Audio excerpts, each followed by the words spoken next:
Dolphin हमारा राष्ट्रीय जलजीव है और हमने बिहार में इसके संरक्षण के लिए काफ़ी प्रयास किया है। हमारे राज्य में गंगा नदी में, गंडक में, कोसी में और कई नदियों में डॉल्फिन बड़े पैमाने में पाया जाता है। पूरे देश में सबसे ज़्यादा डॉल्फिन बिहार में है और हम लोग इसके संरक्षण के लिए काफ़ी प्रयास कर रहे हैं और जागरूकता अभियान चलाया जा रहा है। आम आवाम से भी हम अपील करते हैं कि डॉल्फिन को संरक्षित करें। जो हमारे मछुआरे भाई हैं, हम उन्हें भी कहना चाहते हैं कि डॉल्फिन हमारा बहुत ही प्यारा जलजीव है, इसके संरक्षण की आवश्यकता है, आप इसे संरक्षण दें। नदियों पर जीवन है, नदियों में जीवन है।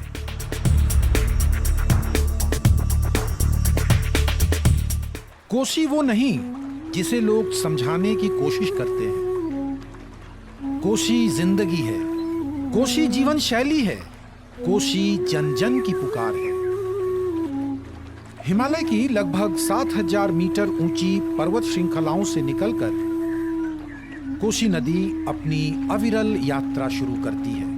कोसी ने बिहार के प्लेन्स में बहुत बड़ा फैन बनाया है, जो दुनिया का लार्जेस्ट एक्टिव फैन कहलाता है। जो जियोमॉर्फोलॉजी और इकोलॉजी की जो लिंकेज है, उसको बहुत ज़रूरी है समझना। और चूंकि ये कोसी बहुत यूनिक इकोसिस्टम है और इसकी जो बायोडाइवर्सिटी है उसको सस्टेन करने के लिए सारे जो फ्यूचर में हम किस तरह से इस नदी को मैनेज करेंगे, उनको इस लिंकेज को समझना बहुत जरूरी है। नेपाल में इसे सप्तकोशी के नाम से जानते हैं। आगे बढ़ते हुए यह सप्तकोशी महाकोशी या कोसी हो जाती है।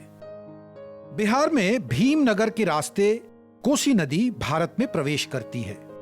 हिमालय से निकलकर गंगा में मिलने तक के सफर में कोसी नदी जलीय जीवों जैसे गंगा डॉल्फिन, जीव जंतुओं, वनस्पतियों, पंछियों और मानव जाति को अपनी जीवंत धारा से जीवन प्रदान करती है। कोसी बराज के बाद पानी का फैलाव बढ़ जाता है। सुपौल तक कोसी का स्वरूप बड़ा दिखाई देता है। सुपौल क्षेत्र में कोसी किनारे रहने वाले ज्यादातर लोग वैष्णव हैं। इलाके में मछली का शिकार न के बराबर होता है, इसलिए यहाँ मछलियों की तादाद अच्छी खासी है। क्योंकि यहाँ वैष्णव लोग बहुत ज्यादा है, मछुआरा बहुत कम है, मछुआरा नहीं के बराबर है। यहाँ कई प्रजाति के पक्षी दिखते हैं। शीतकालीन प्रवासी पंछियों का बसेरा भी होता है। पेड़ों पर कई घोंसले भी दिख जाते हैं। पतली धाराओं में मिलने वाली मछलियों के कारण पक्षियों की आवक कुछ ज्यादा ही रहती है। इसमें मछलियों की कई प्रजातियों के साथ साथ कई प्रजातियों का कछुआ भी पाया जाता है। जैसे जैसे कोसी सहरसा जिले में दक्षिण की ओर प्रवाहित होती हैं, कोसी की चौड़ाई कम हो जाती है, इसकी प्रवाह थोड़ी स्थिर हो जाती है। कोसी के जलीय जीवों में विभिन्न प्रजातियों की मछलियां और कछुआ प्रमुखता से हैं, लेकिन सबसे प्रमुख है डॉल्फिन। कोसी के जलीय जीवों में डॉल्फिन के प्रति लोगों में अपार प्रेम और श्रद्धा है। सुपौल जिला में इसे स्थानीय लोग भगीरथ भी बुलाते हैं, लेकिन वो नहीं जानते कि सोंस को वे भगीरथ क्यों बुलाते हैं। हिंदू धर्म की मान्यता के अनुसार यह गंगा पुत्र है और इसे गंगा का वाहन भी माना जाता है। शायद इसीलिए इसे भगीरथ कहा जाता है। पुरानी कहावत के अनुसार कि जो गंगा जो धरती पर आया वो कौन लाए, भगीरथी गंगा है क्या है, तो वही अपना जो है एक रूप में जो है उसमें रहते हैं। इसलिए धर्म से जुड़ा हुआ है, उसको हम लोग जो है ना न मारने देते हैं न मारते हैं। कोसी के सहान छी उ भादो महीना रहे छे, आइयो कल छे, उगे छे सु करैत रहे छे, आना उगल आ डूबल। कोसी में पाई जाने वाली स्तनधारी डॉल्फिन की अच्छी खासी संख्या है। यह भारत की नदियों में पाई जाने वाली एकमात्र स्तनधारी जीव है। इसलिए इसे सांस लेने के लिए कम ही अंतराल में समय समय पर पानी के भीतर से निकलकर ऊपर सतह पर आना होता है। इनको सांस लेने के लिए हमेशा ऊपर आना पड़ता है। और आप देखेंगे ये हमारे ही तरह जो है सो ये स्तनपायी प्राणी है, मैमल्स है। ये मछली की तरह दिखता है लेकिन मछली नहीं है। लंबी थुथुनों से सांस लेने के दौरान दूर दूर तक सूं सूं की आवाज सुनाई देती है।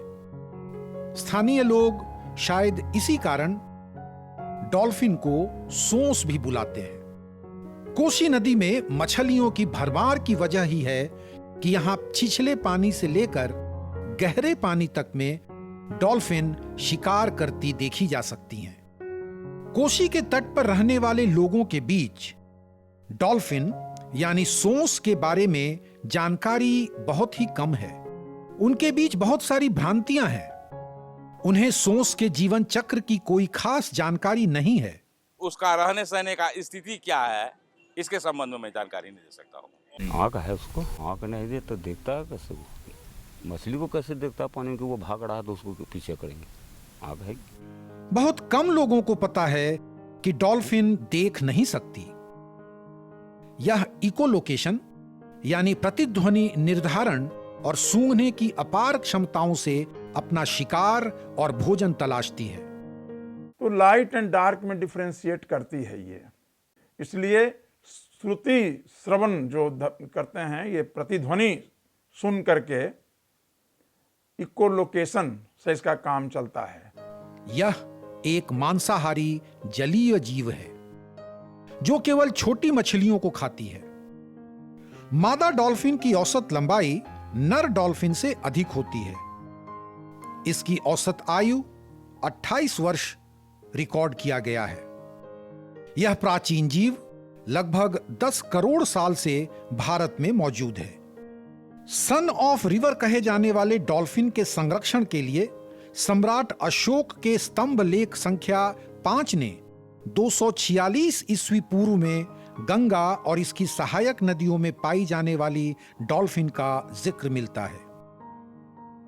सम्राट अशोक ने राज्यादेश जारी कर डॉल्फिन, जिसे पाली में पापुता कहते हैं, के शिकार पर रोक लगा दिया था।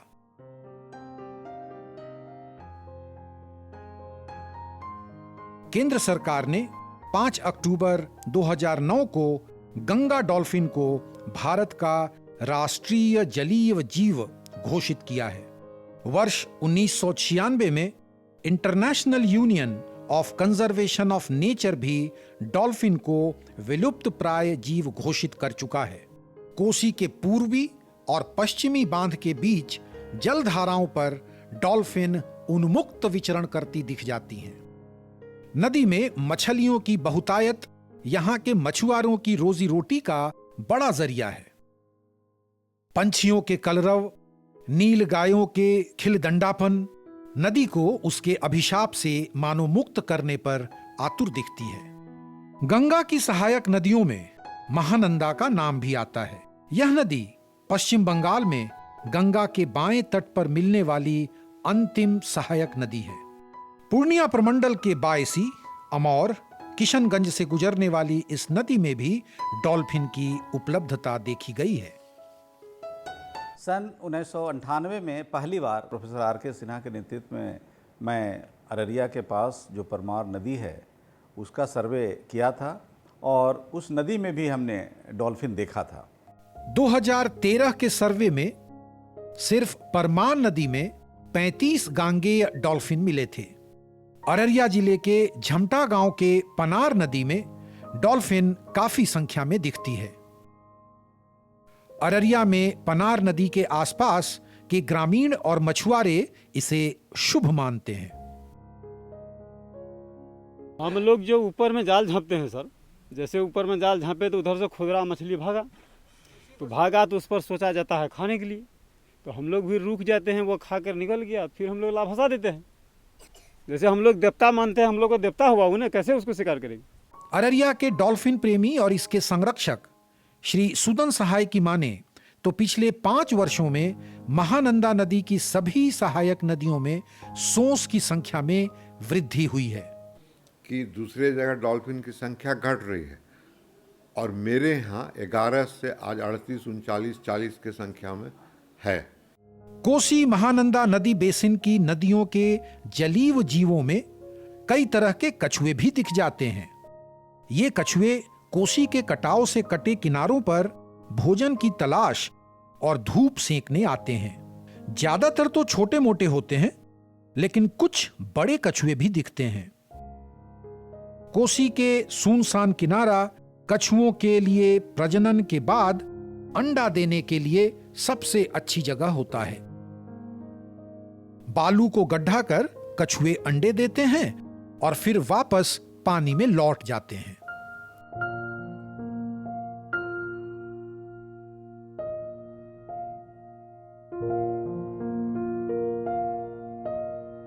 यहां के मछुआरे रात में इन कछुओं का शिकार करते हैं। कछुए और डॉल्फिन का शिकार चोरी छिपे तरीके से होता है। ऐसा कुछ लोगों ने बताया कि दोनों जलीय जीवों की तस्कर जगत में भारी मांग ने इनके अस्तित्व को खतरे में डाल दिया है। लेकिन ज्यादातर की मौत मछुआरों की जाल में फंसकर हो जाता है। कछुआ बाहर विदेश में भेजाता है। कछुआ बेगरत को पकड़ाता है कोई जो मुखिया लोग है ना, और अगर जाल में फंस जाते हैं तो उसको तेल निकालते हैं। तेल बना के उसका दवा भी बनता, मछली भी उसे मारा जाता, तेल से बात में भी काम करता है। मछली मारने के लिए मछुआरे कई तरह के जाल बिछाते हैं। इसके लिए करंट जाल जो सबसे ज्यादा खतरनाक होता है, इसमें मछलियों के साथ सोंस भी फंस जाती हैं और निकल नहीं पाते। सांस लेने के लिए डॉल्फिन और उनके बच्चे जब पानी की सतह पर नहीं आ सकते तो उनके दम घुटने से उनकी मौत हो जाती है। इसके अलावा मच्छरदानी जाल का उपयोग भी होता है। नतीजा ये होता है कि इन जालों में बड़ी मछलियां तो फंसती ही हैं, कई छोटी मछलियां और उनके अंडे भी इस जाल में फंस जाते हैं, जिसके कारण नदियों में मछलियां जो कि सोंस का भोजन है, उसकी संख्या लगातार कम होती चली जा रही है। इसका सीधा असर सोंस पे पड़ता है। भोजन की कमी से सोंस की आबादी भी कम होती जाएगी। कुछ मछुआरे हल्के विष का प्रयोग करते हैं। पानी में विष डालने से मछलियां बेसुध होकर जाल में फंस जाती हैं। शिकार का यह सबसे खतरनाक तरीका होता है।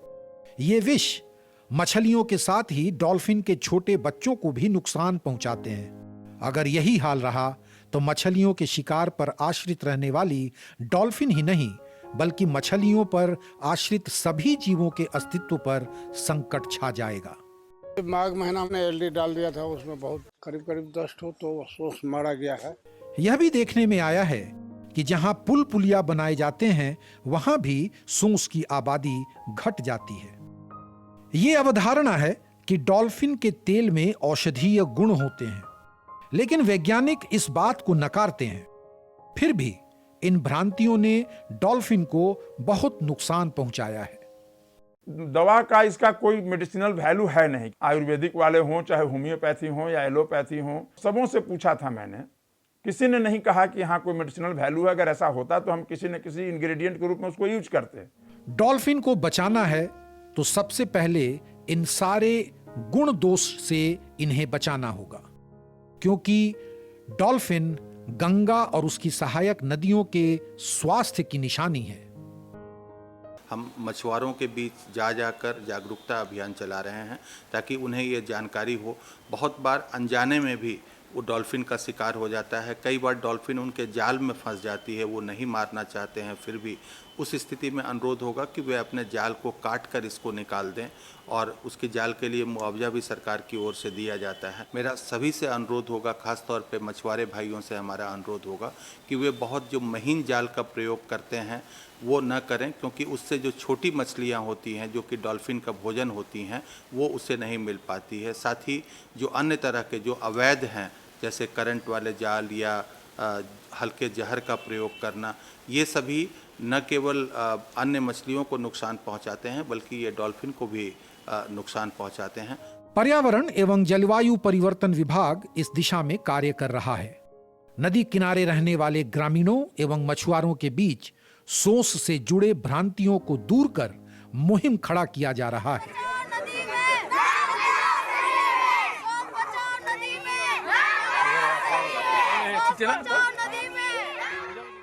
इस मुहिम से मछुआरे और स्थानीय कार्यकर्ता जुड़े हैं।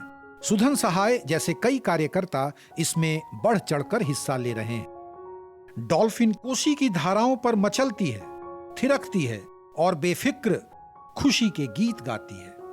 जब मानने वाले सोंस को भगीरथ का वंशज मानते हों और पूजने वाले प्रणाम कर अपनी दिनचर्या शुरू करते हों, तो उस डॉल्फिन को डर कैसा।